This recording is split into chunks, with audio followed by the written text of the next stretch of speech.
बोलो एकादशी माता की जय। वरूथनी एकादशी कथा व्रत।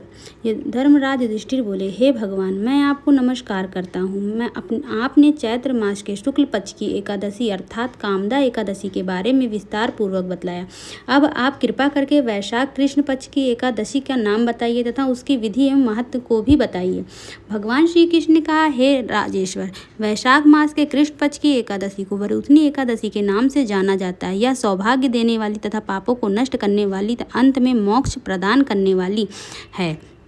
मैं आपसे इसकी महात्म्य की कथा कहता हूँ। वरूथनी एकादशी की व्रत कथा। प्राचीन काल में नर्मदा नाम के नदी के तट पर मंधाता नामक एक राजा राज्य करते थे। वह अत्यंत दानशील तथा तपस्वी थे। एक दिन जब वह जंगल में तपस्या कर रहे थे, तभी न जाने कहाँ से एक जंगली भालू आया और उन पर हमला कर दिया तथा उनके पैर को चबाने लगा। राजा पूर्ववत अपनी तपस्या में लीन रहे। कुछ देर बाद पैर चबाते चबाते भालू ने राजा को घसीट कर पास के जंगल में ले गया।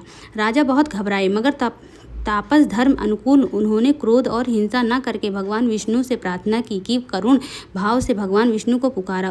उनकी पुकार सुनकर भगवान श्रीहरि विष्णु प्रकट हुए और उन्होंने चक्र से भालू को मार डाला। राजा का पैर भालू पहले ही खा चुका था। इससे राजा बहुत दुखी हुए और उन्हें दुखी देखकर भगवान विष्णु बोले, हे वत्स, शोक मत करो, तुम मथुरा जाओ और वरूथनी एकादशी का व्रत करो। मेरी वराह अवतार की पूजा करो। उसके प्रभाव से पुनः सुदृढ़ अंगों वाले हो जाओगे। इस भालू ने तुम्हारे जो काटा है यह तुम्हारे पूर्व जन्म का अपराध है। भगवान की आज्ञा मानकर राजा मंधाता ने मथुरा जाकर श्रद्धापूर्वक वरूथनी एकादशी का व्रत किया। इसके प्रभाव से राजा शीघ्र ही पुनः सुंदर और संपूर्ण अंगों वाले हो गए। इसी के प्रभाव से राजा मंधाता स्वर्ग को गए।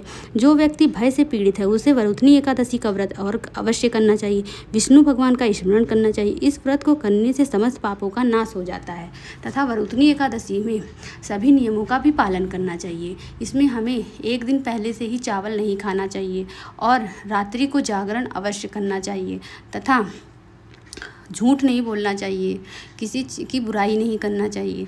वैसे हर एकादशी में हमें इन नियमों का पालन करना चाहिए, लेकिन वरूथनी एकादशी में हमें सब चीज़ों का हर एकादशी बराबर होती है। कुछ महीने में 2 एकादशी पड़ती है, एक शुक्ल पक्ष की और एक कृष्ण पक्ष की। तो अभी जो एकादशी है वो कृष्ण पक्ष की एकादशी है।